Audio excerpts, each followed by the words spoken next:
በአንድ ወቅት አንድ ትልቅ ችግር ላይ ወድቄ ነበረ። እርሱ ምንድነው? በህይወቴ ውስጥ የምወዳቸውን ሰዎች አጣሁኝ። የምወዳትን ሴት፣ የምወደውን ቤተሰቤ ጋር ተጋጨው። እንዲሁም ብዙ ዓመት አብሮኝ ከቆየ ጓደኛዬ ጋር ተጋጨሁኝ።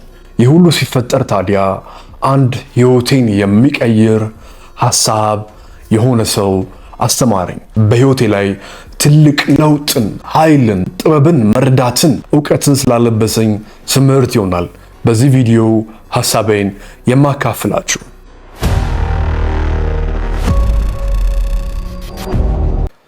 የሆነው እንደዚህ ነው። አንድ ወቅት ላይ በጣም የሚወደውን ሰው አጣሁ። ሁላችሁም ህይወታችሁ ላይ ያጋጥማችኋል እኮ አይደለ? ትጋጫላችሁ። ሰው ነንና በተለያዩ ምክንያቶች ማለት ነው። በምን ተጣላው? በሰው ወሬ፣ አሉባልታ። ዛሬ ስለሱ ነው የምናወራው። ከዛም የተፈጠረውን ነገር ለአንድ ሰው ሄጄ አጫወትኩት። ይህንንም ምክር መከረኝ፣ ትልቅ ሐሳብን ሰጠኝ።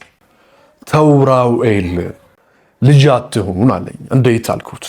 አንድ ትልቅ ነገር ልንገርህ፣ የዋህ አትሁን። ሰዎች እነሱ ማለት የሚፈልጉትን ነገር ነው እገሌ እኮ እንዲህ አለ ብለው የሚነግሩህ። ሳኦል ትልቅ ችግር ውስጥ ነበር አለኝ። ሳኦል እጅግ በጣም ጭንቀት ውስጥ ነበረ። ሳኦል መናፍስቶች አድረውበት ነበር። ልቡም ይሸበር ነበር። አይምሮም ረፍት አጣ። ከጭንቀቱ ለመላቀቅ ይጠጣ፣ ብዙ ነገር ይሞክር ነበር። ነገር ግን ሳኦልን ማረጋጋት የቻለ አንድ ሰው ብቻ ነበር፣ እሱም ዳዊት። እንዴት አልኩት። ዳዊት በገና ይጫወትለት ነበር። ከዛስ ዳዊት በገና በሚጫወት በገና በሚደረድርለት ሰዓት የሳኦል መንፈስ እረፍት ይሰማው ነበር። ስለዚህ ከጭንቀቱ የሚገላግለው ከባዶነት ስሜቱ ከእሱ ላይ ካረፈበት ክፉ መንፈስ፣ ክፉ ኃይል ስጋውንም ስሜቱንም ሞራሉንም ተስፋውንም አመለካከቱንም ከሚጎዳው ታላቅ ከሆነ መቅሰፍት ማን ይታደገው ነበር? ሳኦልን ዳዊት ይታደገው ነበር አለኝ። ከዛ ኃይል ሁሉ ዳዊት ያድነው ነበር ሳኦልን። እንዲሁም በሌላ ገጽ ውስጥ ወይንም በሌላ መልክ ሳኦል ትልቅ የዙፋን ስጋት ተጋረጠበት። ጎልያድ የሚባል አንድ ታላቅ ኃይል መጣ። በጣም ግዙፍ የሆነ የፈረጠመ ሺዎችን በአንድ የሚደመስስ ማለት ነው። ይሄ ትልቅ የዙፋን ስጋቱ ሆነበት ለሳኦል። የሚያስጨንቀው ስልጣኑን ጥያቄ ውስጥ ያስገባበት፣ በትልቅ ፍርሃትና ጭንቀት ውስጥ ልቡን የከተተው ትልቅ መቅሰፍት ህይወት ውስጥ መጣ ሳኦል ላይ። ነገር ግን አሁንም ዳዊት መጣ። ምን አደረገ? በአንድ ድንጋይ በአንድ ወንጭፍ ያንን አካል ጣለለት። እንደ ታሪኩ ነው እንግዲህ የምንሄደው። ከዛም በኋላ አሁንም ከሌላ ጭንቀት አሳረፈው ማለት ነው። ከትልቅ ጭንቀት፣ ከትልቅ ረፍት ሰጠው። ዙፋኑን ከመነጠቅ፣ ክብሩን ከማጣት፣ ፍርሃቱ እውን እንዳይሆን ከፊት ለፊት ጋሻ ሆኖ እግዚአብሔር እጁን ሲልክ በዳዊት በኩል ተአምርን አሳየው። ዳዊት የልቡ መጽናኛ፣ ደሴቱ እረፍት ሆነ። እንደ እፉዬ ገላ እረፍት ያጣችውን ነፍሱን የሚያሳርፍለት ታላቅ የከበረ ወንድሙ ሆነ ዳዊት። ታዲያስ ይህን በረከቱን፣ ይህን ኃይሉን፣ ይህን ዙፋኑን ያስጠበቀለት፣ ልቡን ከጭንቀት ያነሳለት፣ ፍርሃቱን፣ ሞራል ማጣቱን ገሎ ወደ ከፍታ ያመጣውን፣ አዲስ ተስፋ፣ አዲስ ሥራ፣ አዲስ ኃይል የሰጠውን ዳዊትን ክፉዎች ምን አሉት ለሳኦል? ድግስ ባለበት ቦታ ላይ፣ በሚመገቡበት ቦታ ላይ፣ በፌሽታ በሆነበት ጊዜ ላይ ዘማሪዎች ምን አሉ? ያላቸውን ፍቅር ለመግለጽ ወይንም ደግሞ ዘፋኞች፣ በወቅቱ የነበሩ ጥበበኞች ዳዊት እልፍ ገደለ፣ ሳኦል ግን ሺህ ገደለ ብለው ዘመሩ፣ ዘፈኑ። ከዛስ ሳኦልም አብሮ ደስ ብሎት ያየ ነበር። እየጠጣ እየተመገበ ፌሽታ ላይ ነው፣ ደስተኛ ነው ሳኦል። ትልቅ ነገር ተደረገለት በወንድሙ ዳዊት በኩል ብዙ ትልልቅ ነገሮችን፣ ዙፋኑ ተጠበቀለት። በዛ ምሽትስ መጡ አማካሪዎች፣ ሳኦል እንወድሃለን ባዮች፣ ወዳጆች፣ የወዳጅ ካባን የለበሱ ጥበበኛ አዋቂ የተባሉ በአሁኑ ሰዓት ጠንቋይ ብላችሁ ጥሩት በዙሪያችሁ ያሉት። ይህን አድርጉ ሲላችሁ የሮጣችሁ ወንድማችሁን የምታሳምሙ ስንት አላችሁ? የሆነ ፓስተር፣ የሆነ ሼኪ፣ የሆነ ባህታዊ እገሌ የሚባል ሰው አለ፣ እሱ ነው ህይወት እንደዚህ ቀና አባላ ላይ ብላችሁ ከስንቱ ጋር የምትጣሉ ከንቶች አላችሁ።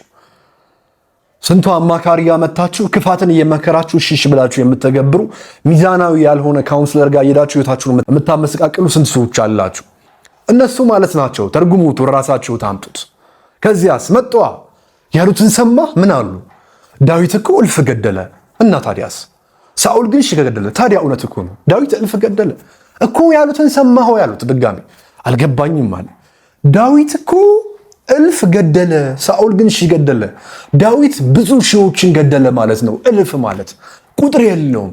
አንተን ግን ሺህ ብለው እኮ አሳነሱ። ይሲ ከዛ ይጨማምሩበታል ማለት ነው። የሱም አይምሮ የሰው ልጅ ነው። ይህ ሰውዬማ ዙፋኔ ሊነጥቀኝ ነው፣ ነገ ላይ ቦታ ሊወስድ ነው ብሎ ወዲያው አይምሮ ደግሞ ይኸውልህ ክፋትን ከነገርከው እንዴት እንደምናሰፋው ራሳችሁን አታውቁ። ሁሉ ነገር ግን እኮ ነው የሚላችሁ አይደል? አንድ የሆነ ሰው ጠቅ መርዙን ከረጨባችሁ ቲዩንድ ነው የምትሆኑት። ሰው የሆነች በር ትከፈትለታለች፣ የንቃት በር አለች ከጨለማው ዓለም ጋር ወይንም ከብርሃኑ ዓለም ጋር የምትሰራ። ልክ የጨለማውን ዓለም ስትነካት ወይንም የብርሃኑን ዓለም ስትነካት ልክ አንድ በር ሲከፈት ሺህ በሮችን ያገኛል ማለት ነው። ሺህ በሮችን ከዛ ሳኦል ላይ በዛች ቅጽበት ትልቅ ቅናት ተነሳ፣ ትልቅ ክፋት አረፈ ልቡ ውስጥ። እነሱ ማለት የፈለጉትን እገሌኮ እንደዚህ አሉ ብለው የሳኦልን ልብ መረዙት ማለት ነው። ታላቅ ከሆነው ውድ ከሆነው ወንድሙ ነጠሉት ማለት ነው። ዙፋኑን ካስጠበቀለት በጭንቀት የተሞላ በርኩስ መንፈስ ዙፋኑን ባስቀመጠበት ልብ ውስጥ ባለው ክፋትን የሚያባርለትን ጭንቀቱን የሚያርለትን ትልቅ ወንድሙን ዳዊትን ነጠቁት በዛች ቅጽበት በአሉባልታ። እነሱ ማለት የፈለጉትን እንደዚህ አሉ እኮ ብለው ነገር በማጣመምና በማውራት በመለፍለፍ ዲዋንደርሳንድ ዛት ሽት። ይሄ ነው ህይወታችን አሁን ያለንበት ጉዳይ። ይሄ ነው ሰዎች እኛን የሚጠልፉበት ትልቅ መርዝ። ይሲ እንደዚህ ነው ከምንወዳቸው ሰዎች የሚለዩን ትልቅ ክብር። ሁለቱም ደግሞ በእግዚአብሔር የተቀቡ ናቸው። ታሪኩን አንብቡት። በነገራችን ላይ መጽሐፍ ቅዱሳችሁን አትፍሩት፣ አትንቀጥቀጡ ምናምን። ምን መጽሐፍ ነው፣ የተለየ ነገር የለው። ይሲ በደንብ ተረዱት፣ በደንብ እውቁት። የመጽሐፉም ዓላማ የእናንተን ልብ የተረዳና የነቃ ለማድረግ ነው እንጂ በወረቀት እንድትመሰጡ አይደለም። መጽሐፉም የታተመው ከዚህ ከጅልነት አስተሳሰብ መውጣት መቻል አለባችሁ። እቤታችሁ አልጋችሁ ስር ልታስቀምጡት አይደለም፣ በጥልቁ ልትረዱት ይገባል። ምንም ነገር ነው። ስለዚህ እናንተ ታሪኩን ሙሉን አንብቡት። ከዛስ ሳኦል በልቡ ውስጥ የቅናት መንፈስ አደረ፣ ወደ ጠላት ቀየረው። ይህ ሁሉ ያመጣለትን ትልቁን ዳዊት እና ሰዎች እኛንም እንደዚህ ሊያደርጉ ነው ብሎ አስተማረኝ። እሱ በእርግጥ አጥር አድርጎን ይነገረኝ፣ እኔ በስሜት በኃይል አስፍቼ እያወራችሁ ነው።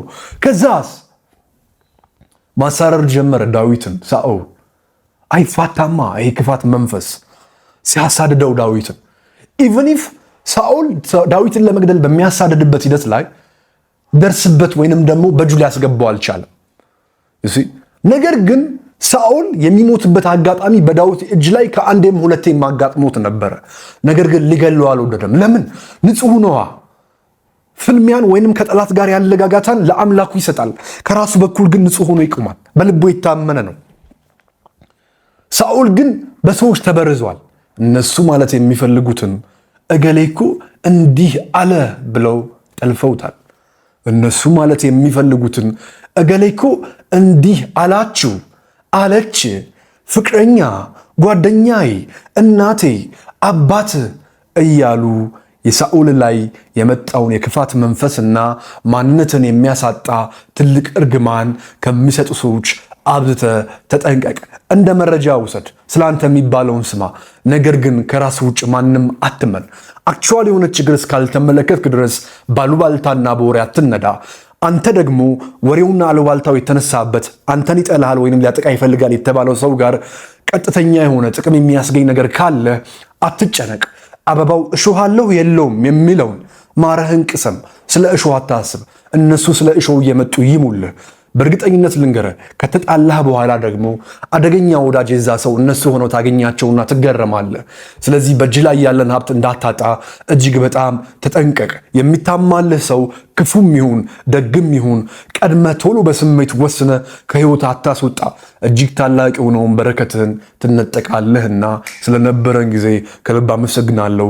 ለማንኛውም የማማከር አገልግሎት በተለይ እድሜያችሁ ከፍ ያላችሁ ሰዎች ትልቅ ነገር ላይ የህይወት ጥያቄ መልስ የምትፈልጉ ሰዎች እዚህ ላይ ቴሌግራም አካውንቴ ነው ራዌል እንድሪስ በሚለው በዚህ አካውንት ገብታችሁ መልእክት ላይ ፎር ካውንስሊንግ ብላችሁ አስቀምጡልኝ። ነፍሳችሁን የሚያረጋጋና ትልቅ በረከት ካላችሁበት አክቹዋል ችግር፣ የፍቅር፣ የስነ ልቦና ውድቀት ዋቴቨርቲዝ በየትኛውም ጉዳይ ላይ በጥልቁ ዓለም በብርሃናዊም በጨለማውም ሆኖ አይመለከተኝም። የእናንተ ማንነት የነገራችሁኝን ፍሬም አድርጌ ያንን ለሰጣችሁኝ ፍሬምና ሀሳብ ነው ምላሽ የማስቀምጠው። ጥሩ መፍትሄ እኔ ጋር በእርግጠኝነት ታገኛላችሁ። በዚህ አካውንት አውሩኝ። ከልብ ስለነበረን ጊዜ አመሰግናለሁ። ቻናላችንን ሰብስክራይብ ማድረግ እንዳትረሱ።